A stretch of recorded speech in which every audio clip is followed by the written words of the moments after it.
People thought you were actually preparing the ground for you to run, and then I'll come back to that. I mean, you have been there, a lawyer, went to Oxford, did this and did that, collected so many international prizes. One of which, actually, once I read it years ago, that you were, is it Bill Gates goalkeeper prize? Is it something like that?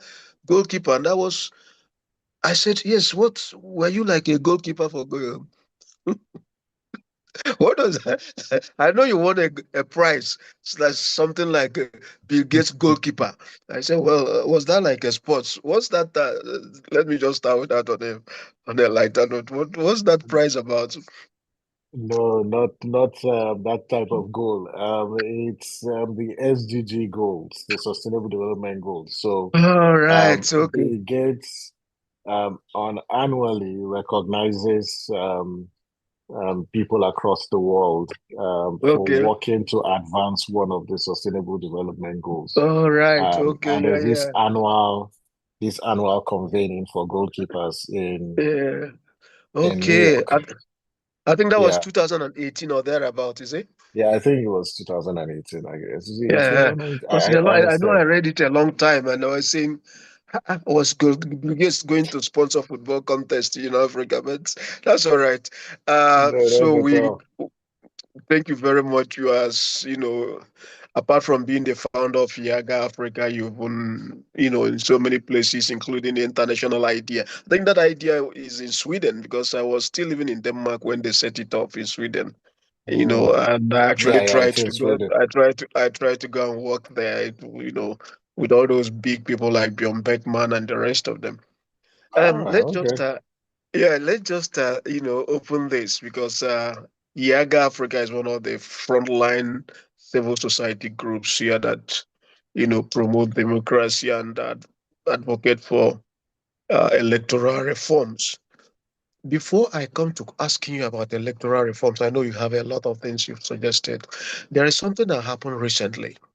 When initially INEC deregistered ADC, and there was a backlash. And now and again, there was just Life gave instruction ruled that ADC should be deregistered, and INEC curiously was opposed to it, was now arguing that, ADC, they met all the conditions. I wanted to ask you, do you think this is like INEC using this thing to salvage its reputation, even for the courts, where many people seem to have lost interest in the judiciary? One, a lower court sit against the respect for legal hierarchy, decided to make a judgment that ADC should be deregistered, and the speed with which the appeal courts went to say, look, stay off execution. Do you also think that it was a way for the judiciary to try to rebuild trust from Oh, these two extremes? I would say that I would say yes or no. And well, at this moment, we cannot tell. I think what we're interested in is the fact that you have impunity, Yeah. and that impunity is receiving the strictest and the stiffest of the response. I think we shouldn't have been here even in the first place. Yeah. So it is good to see, and it's heartwarming to see that these institutions are attempting to self-correct. Now, you don't inspire confidence by one action. Okay. Whilst this is a welcome development, you require a series of action. You build trust through consistency. Yeah. And so this action, though welcome, would read there's more that Nigerians will hope to see, in the months ahead. But Okay. let's Let look me at just. the issues. Okay. So when you look at INEC's response, Yeah. the facts are clear that these Mm. parties that were purportedly deregistered, Yeah. based on INEC records, did secure some votes and some seats in the last election. Yeah. And so INEC just had no excuse whatsoever, to not oppose this. But also that a superior court, the Court of Appeal, Yeah. had issued a stay of execution order, and there was a notice of appeal but the judge still went ahead and delivered that ruling. I thought that by this moment, that judge should have been arrested and prosecuted because what he did is not just an abuse of judicial process or judicial Mm, rascality. It's yeah. a clear affront to our political stability. But I'm saying that if you look at what really the history of what has been happening, for example, the speed with which INEC recognized the weaker faction of PDP and the speed with which initially deregistered, removed the name of ADC. Wouldn't you say at least that's like trying to, shift ground or regain public confidence because there's this big clamor that Professor Amopitan should go. And even the judiciary itself, remember the Supreme Court, the judgment in Labour and all party, Yeah. they can just keep quiet. And several months later, they will decide to wake up. So is this like luring the opposition?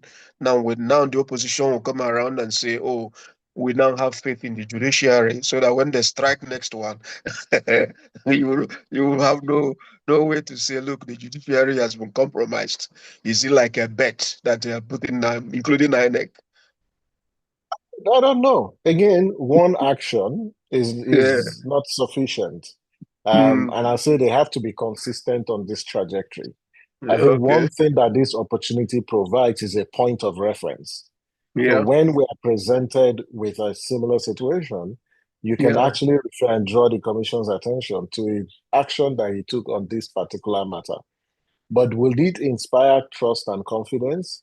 It does show some signs, but again, I would say that there needs to be some measure of consistency over time Over before a time. lost trust, Yeah. can be regained. Because this trust that was not just lost by one action, it took a series of action.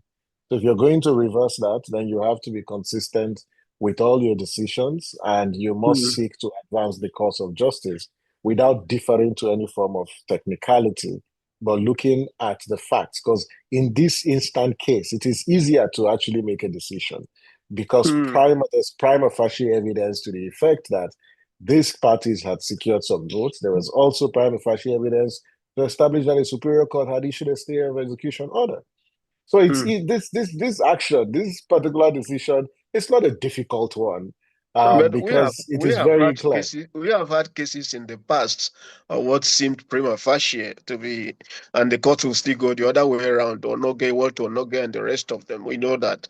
But anyway, No, I'm just saying I'm cautiously. The point is, I'm cautiously optimistic because optimistic. Yeah. it will take a series of actions, to rebuild trust. But this is Mhm. a positive Okay, it is development. Again, positive. But remember, there are people who are called strategists.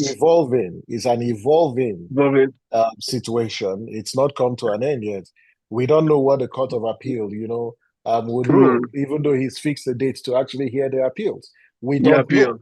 The fact that the first Mm. action by Justice Lifo has Yeah. done a lot of damage, and we're now expending time. He's thrown parties, into this wave of uncertainties, and there are Yeah. no guarantees anymore because what you have done is you've opened the floodgates. And the Yeah. question, he shouldn't have actually done that. So the only remedy to this situation is that the Court of Appeal not only dismiss or quash that decision, but even when Mm. the Court of Appeal does that, there's still Supreme Court. So it's not yet Uhuru. Over. And that's Yeah. why people of good conscience will have to continue to speak, and INEC will need to maintain its position all through until the final determination of this by Yeah, the because apex court. yeah, people like YAG, I mean, institutions like YAGA, CDD that are very much in the forefront of this fight. People say, look, know when you are being given a poison chalice, Mm. this may be a bet. So you are lured in, you praise them now. Exactly. It becomes extremely difficult for you to complain when they give you an uppercut. So Exactly. we wait and see what happens. Let me just bring back the issue of reforms. I know there have been so many reforms you people have been proposing. You can we tell us some of the reforms you think that can make a difference?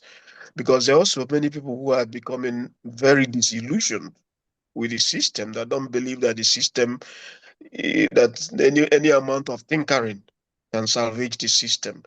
Are there form of reforms you think that can salvage our electoral system? And do you think our electoral system, the instability and what is happening in our electoral system, is it not a reflection of what is happening in every other institution in this in the society? None is stable. Not everyone is captured. Virtually every institution is captured. So, what kind of reforms? Because sometimes when the civil society groups, as respectable as many of them are, when they are advocating for these reforms, they seem to be looking at them in isolation of the other societal dynamics. So that Yeah. we go, then you have those reforms implemented and nothing changes. For example, people we are already saying, oh, bring back option A4 of Professor Humphrey Woods. And when they brought option A4 that worked that time, nobody anticipated that Nigerians will learn to count in geometric forms, that you can count 1, 2, 3, 4, 5, and then you start to count from 200. So these are the Yeah. societal dynamics. So do you really think, which reforms do you think will be able to help us? And then how do we, Mm. be able to reconcile these reforms you're advocating with the broader societal dynamics? So the first point is we need to alter distribution of power and Mm, representation in public office. And I think this sort of nature of our electoral system, this first past the post system mm, uh, that we seem to practice, I think mm. a time has come where we need to review that. Review that. Because the winner, takes all approach Mm, accounts for most of the anomalies that we see within our political system. It also mm, the this concentration of power, mm, this allure to exploit or explore, whether they're mm, extrajudicial means or mm, to explore illegal ways of procuring and retaining power.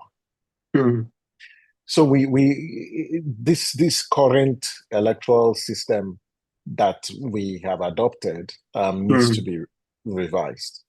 And so Okay. things like what Justice Ways talks about proportional Mm, representation. okay. Um, if a party secures a certain number of votes, it shouldn't go home without any form of representation. Because when you have representation in parliament based on the number of Mm. votes that you secure, it helps in sharing power, and it also reduces this tension that we see between different political But one can also factions. say that proportional representation works for parliamentary system of government, Yes, I've not heard for that this kind of argument. system. Mm, Yeah, but what says that we cannot evolve with our own system in a way that is got a hybrid system? mm. Who says that Like we in can't France. do? Yeah, who says we can't do that? We just need to have a conversation. We've not had that conversation about Mm, electoral reform. All we have been doing mhm. is just reforming our electoral laws. And Yeah. that is not reforming in its particular respect. So we need to deal with this question. I think the second point, which again has been advocated repeatedly, is Mm, who determines who goes to INEC, and who has the power for recruiting and identifying those. okay.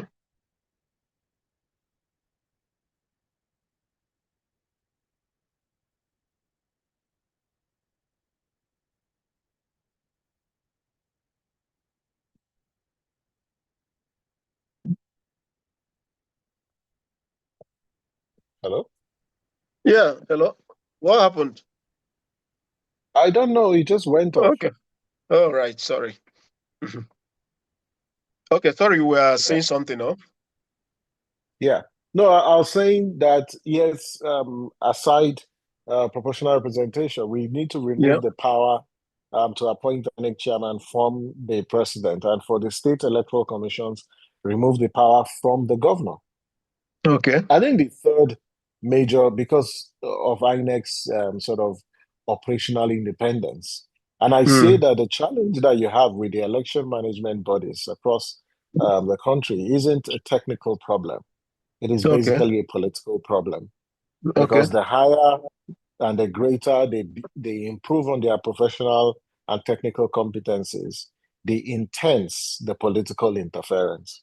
Okay. I think the last sort of major reforms, I would say, when you think about our um, Mm. uh, electoral system, is the candidate nomination process, Okay. and we have to tinker with the process in a way that it guarantees, access to everyone, regardless of their economic profile, regardless, Mm. of their identity.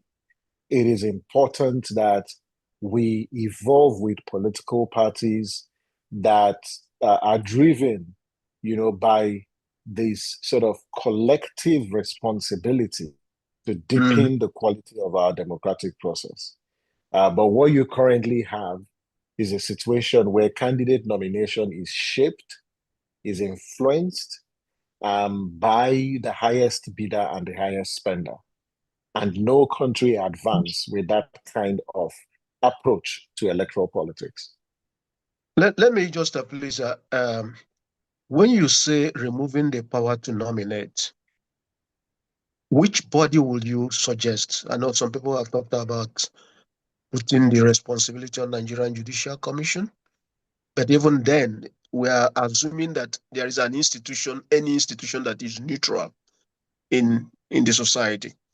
The argument is that if you say, okay, let a special body appoint, most likely that special body is already captured by one agency or the other. So, what would be your suggestion on who would do the appointing? And how do we ensure that that institution that will do the appointing has not already been a priori captured so that head or tail they win? Prof. Yeah, I don't know what's happening today with them. So Yeah, it keeps going off and on. it keeps, which doesn't shouldn't happen.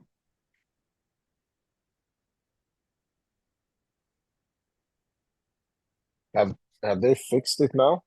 Eh, I don't. I mean, okay. I think it's okay now. Okay.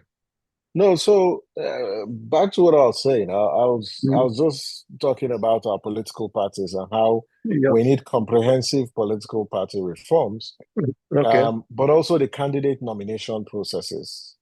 Okay. They need to be streamlined and structured in a way that their transparency, and their credibility is guaranteed.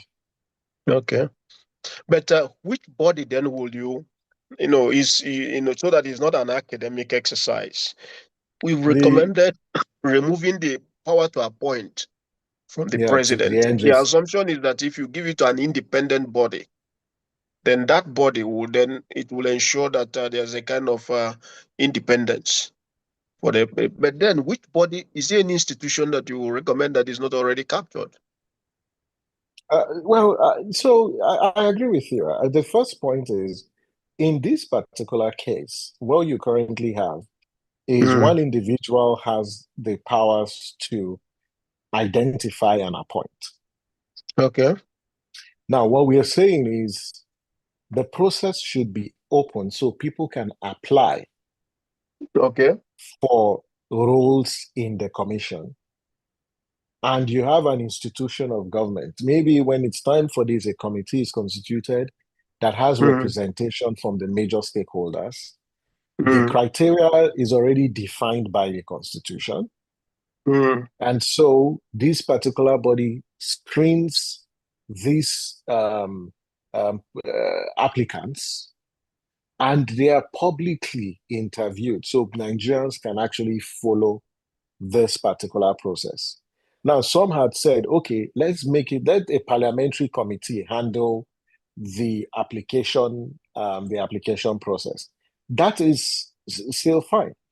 The reason why you can consider a parliamentary committee or another independent committee is it will have representation of different stakeholders. So it's not one man or one individual recruiting and making the first appointment before it is subjected to the National Assembly. Because if you look I at the am sample, completely, hmm, I'm completely sorry, opposed to the NJC okay, because the NJC, as presently constituted, I don't think it is the best vehicle for managing this particular process.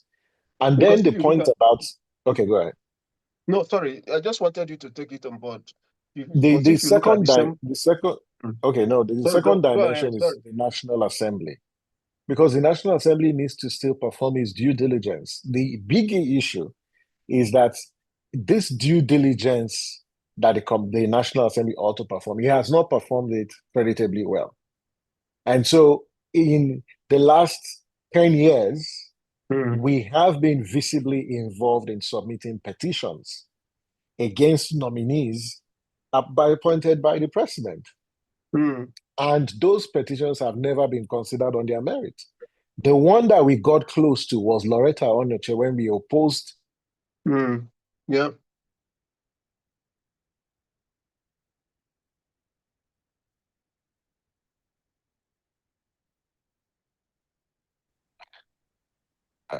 Let me, it's I'm okay. trying, It's, I can hear you. I can hear you well. okay. Yeah, yeah, it's okay. I mean, so you were saying something. I wanted to bring in the idea of what's happening in the National Assembly. Even the logic we have now is that you appoint and then it goes to the National Assembly. And the Yeah, assumption is that there is an independence that these people, this assembly is institutionally independent and autonomous and will, you know, act as check and balance. yeah, But it hasn't happened. So even if you create a system, what one will fear is then politicians will then see it as opportunity to put their own people, nominate their own people, as happens when there is an advertisement for job in customs or big banks and the rest of them. It becomes an opportunity for the big politicians to put in their own people who represent their own interests. So it becomes very difficult to really know because I think the problem is systemic rather than a function of trying to just say, okay, tinker with this institution. That was one of the reasons I started by asking you the electoral reforms we are advocating. How can we, you know, can they be insulated from other societal dynamics? That no matter what you come up with, the system quickly finds a way to beat it. yeah. Option A As for people will not. Did you know that people will come? Adults can count 1, 2, 3, 4, 20, and before you know it is 50, and next one is 80. We didn't know that, and I was among those advocating for. Let's go back to option A4.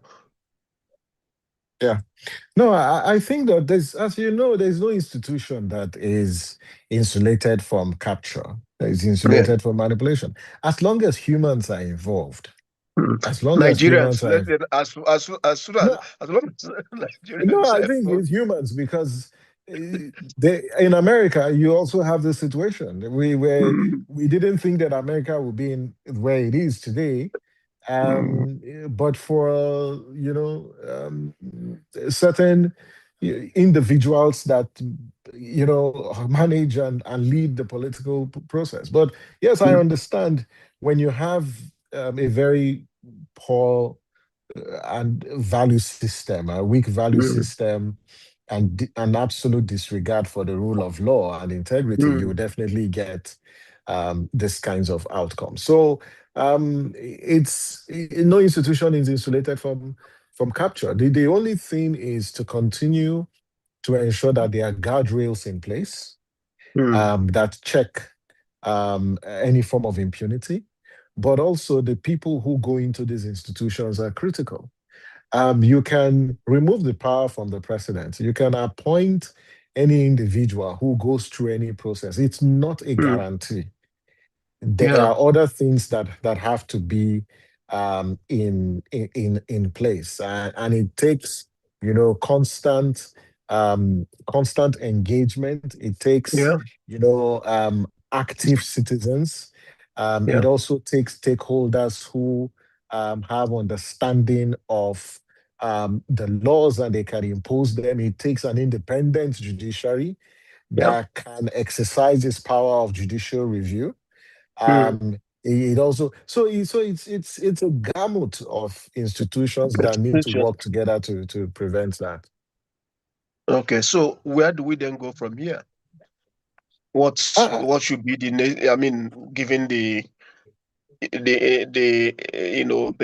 the nexus between the societal dynamics and other reforms you are advocating, what do you see? What's the future of our electoral competition? What's the future of our democracy? I think we have to make a decision, and the decision is whether we want to uphold democratic values Yeah. or we don't even want them at all. And I think that that conversation is a Mm. very important conversation. We can't say we are Yeah. a democracy and Yeah. our institutions of government are not allowed to function, Mm. or politicians continue to capture those institutions. So we need to have Yeah. a conversation about that. I'm not referring to a national conference. I'm not referring to any other sort of August gathering. I am Mm. referring to, we going back to our constitution and saying, yes, we are ready to protect the welfare, and the Mm. security of the Nigerian people. And if you're Mm. unable to do that, that institutions will hold you to account. Two, that we need to protect our institutions from capture by political Yeah. elites. And how do they capture these institutions? Whether it's through appointments or it's through funding, we just have to ensure that those guardrails are in place and that Mm. an independent judiciary Mm. is able to keep both the executive and legislature in check. And An independent operative word, independent yeah, judiciary. We'll come back judiciary, to how do we get that. it's able, to do that. I think thirdly is the role that media and civil society play. They Mm. are they're very powerful institutions in the entire democratic enterprise. And I think how the media um, first serves as a vanguard, how they professionally discharge their duties without Mm. pandering, to political power is Mm. really critical, because citizens need information Mm. and they need to understand what happens in the way their society and the state is governed. And that information, media has a role in sharing that information, but media also supports in putting the fire under the feet, Okay. of those who are in the public, and they've got to do more, whether it's through investigative journalism or whether it's through media literacy to promote some level of socialization around democracy and how to hold government to account. There's a Yeah. great need of work that needs to be done in that particular regard. Can I can So, I ask you something so that you can yeah. take it on board? You've got Mm. everything it takes to be a more active participant in the process. I mean, you were at the Who, me? forefront of, yeah, you were at the forefront of Not Too Young to Run, which recorded some successes and became a template for the African Union and even the UN. And you're still not, your heart is still not in the ring. You're a lawyer, you speak very well, you have all these accolades. Who are then going to be in the I mean, we thought that when you did that, Not Too Young to Run, you and you got that victory. The next is for you to throw your hat into the ring. No, no. My no my see my this is my position as a principled one, that the driving philosophy of civic activism isn't a personal benefit. Um, Okay. and that's the mistake that some of our leaders made in the past. And I think that the fact that I was part and I led that struggle with my Mm. colleagues does not mean I should be a direct beneficiary. When we started the struggle, it wasn't for our own individual gain. It was for that particular generation, and that's my belief, and it's on grounds of principle. I don't need to throw myself in the ring to make any change because, quite frankly, we all will not go into government. No, I because if you have, look at it, we know, for but example, I mean, you and I were born in programs where I talked about system dynamics, people, yeah, system de radicalizing or radicalizing people. So the idea is that if you get a critical mass of people who have the vision and determination to make a change, things will help. yeah, And see, you've been doing this activism for at least, if I'm not wrong, at least 15 two years. decades, two Uh, decades. 2 decades. So you young and you speak well, you've gone to all these good elite universities. So people will say, yeah, you've been speaking to all these things. Go, we'll follow Uh, you. but but my no, well I understand that, but you see, everyone has got their calling. Mine is not Yes. to venture into partisan politics. I have served Okay. my country in a lot of Okay. capacities, and I'll Okay. continue to do that because I think that, and I encourage people, quite frankly, and you'll Okay. make a very valid point that people need to get Mm, into public office. And I've done that all my life, encouraging people and supporting people. My position is that I understand my calling, and mm, my calling is to continue to do this that I do. You can effect change, from the outside.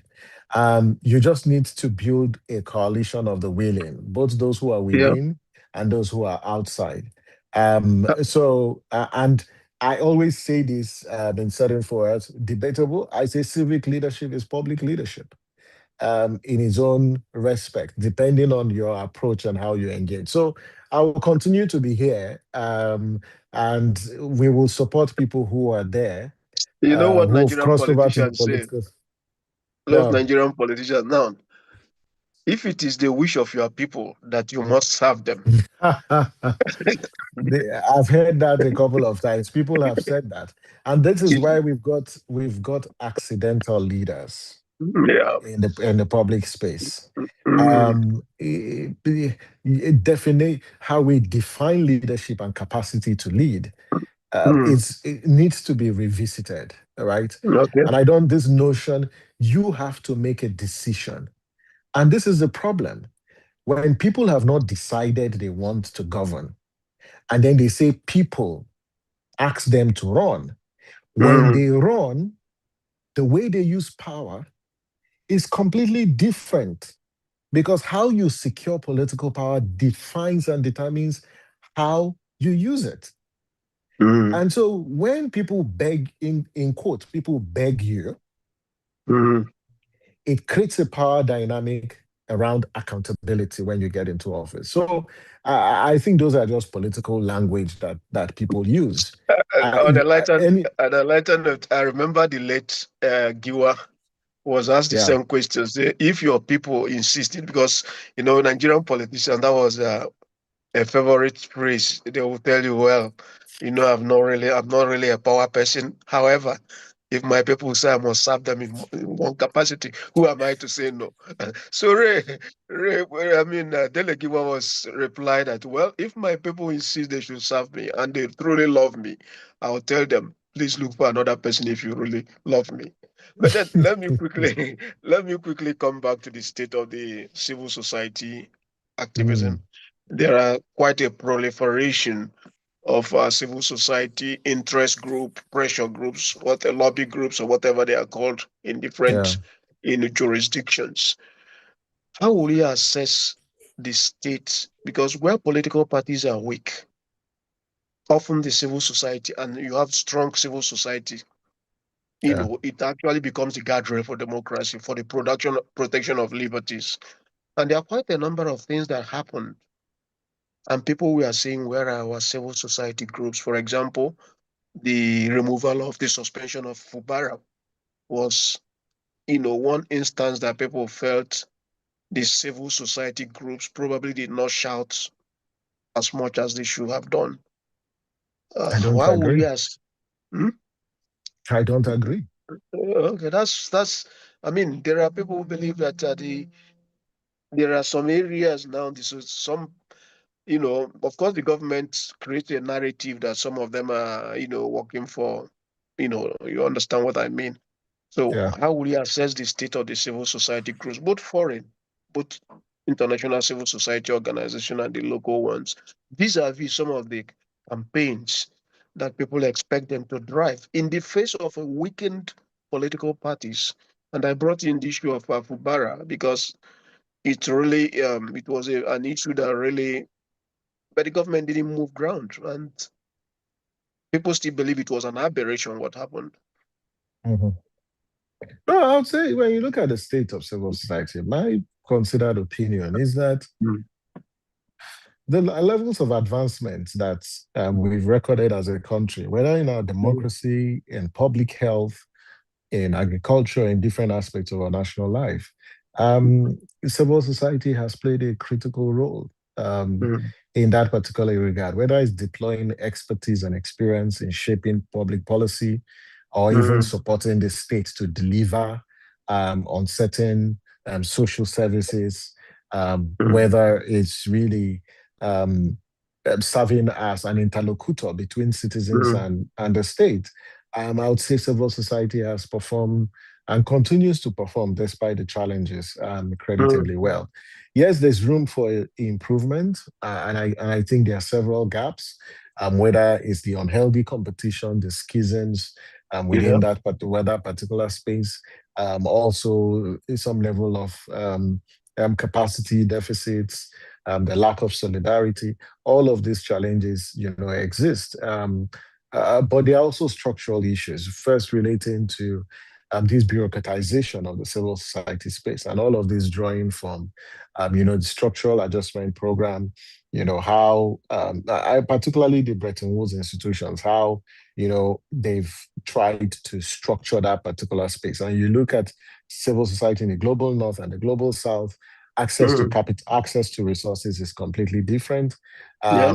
When you also look at the sort of clientelistic nature of our politics, Mm, it also makes civil society very susceptible to capture mm, by political elites. So these challenges indeed.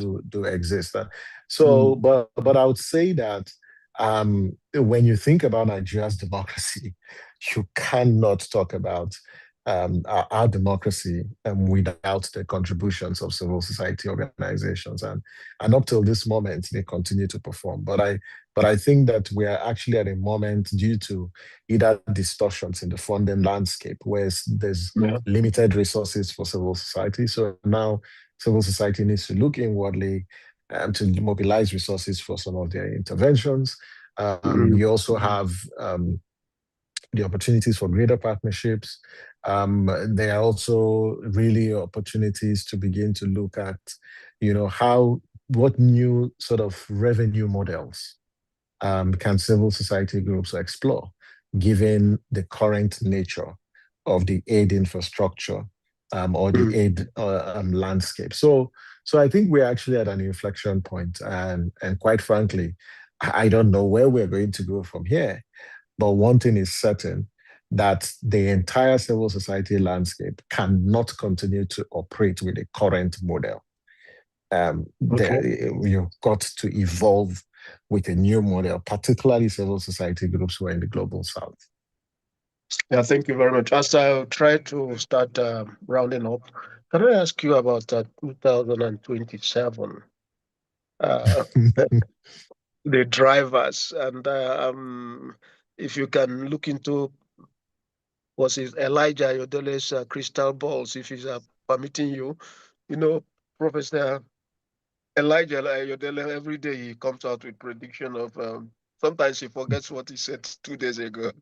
What do Mhm. you think will be, what do you think we should expect? Do you expect Mm, like people say that like ADC, that it's no longer, is still not yet to Uhuru for it, because I think the Attorney General is still taking the party to court, is it?